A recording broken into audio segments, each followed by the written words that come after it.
A standard desk calendar is a simple, logical grid.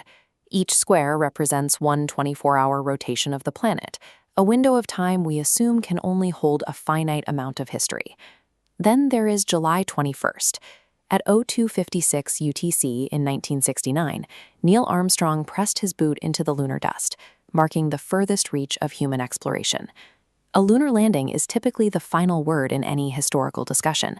Yet on this specific timeline, it faces intense competition for the title of the most disruptive event. Track this date back through the centuries, and a pattern emerges. July 21st acts as a recurring historical anomaly, a day of epoch shifts that close old chapters of the human story and force us into entirely new ones. By isolating this single date, we can see the hidden mechanics of causation.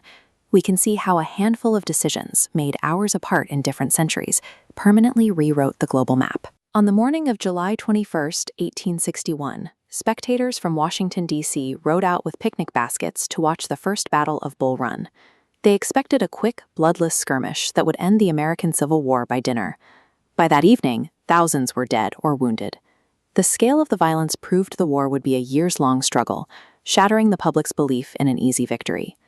93 years later, on July 21, 1954, global leaders at the Geneva Conference attempted to resolve the collapse of French colonial power in Southeast Asia. That afternoon, they drew a geographic line at the 17th parallel, physically splitting Vietnam into two nations. This artificial border ignited the Vietnam War, triggering decades of proxy conflict that eventually drew in the world's superpowers.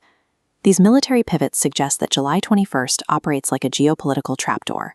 Nations step onto it expecting a quick resolution, only to fall into generational conflict. The day disrupts more than just physical borders.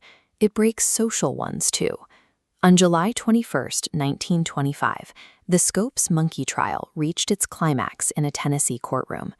The conviction of a teacher for discussing evolution became the definitive starting point for modern culture wars, forcing a collision between tradition and new science.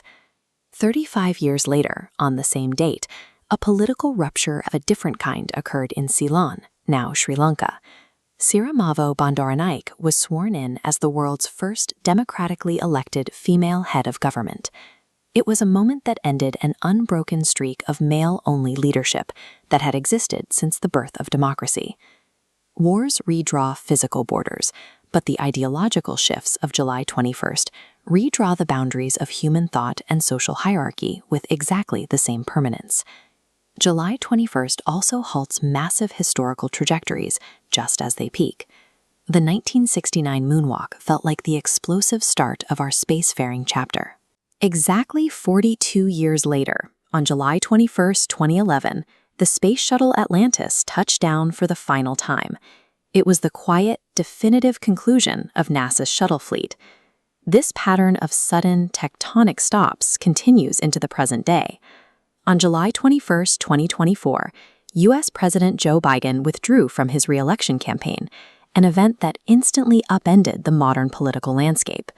From grounding a space fleet, forcing a president off a ballot, July 21st imposes hard stops that instantly redirect our future. A calendar is an arbitrary human invention.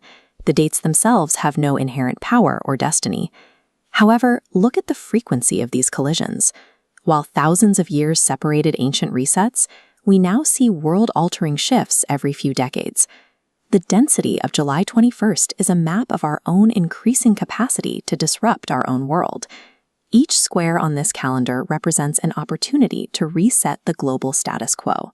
July 21st is simply the day we have done it with the most frequency and force. Among these 365 localized histories, July 21st stands out as a unique masterpiece of destruction and discovery. It leaves us to wonder what history-shaping event is already waiting for us on the next July 21st. Subscribe for more deep dives into our timeline, and I'll see you in the next episode.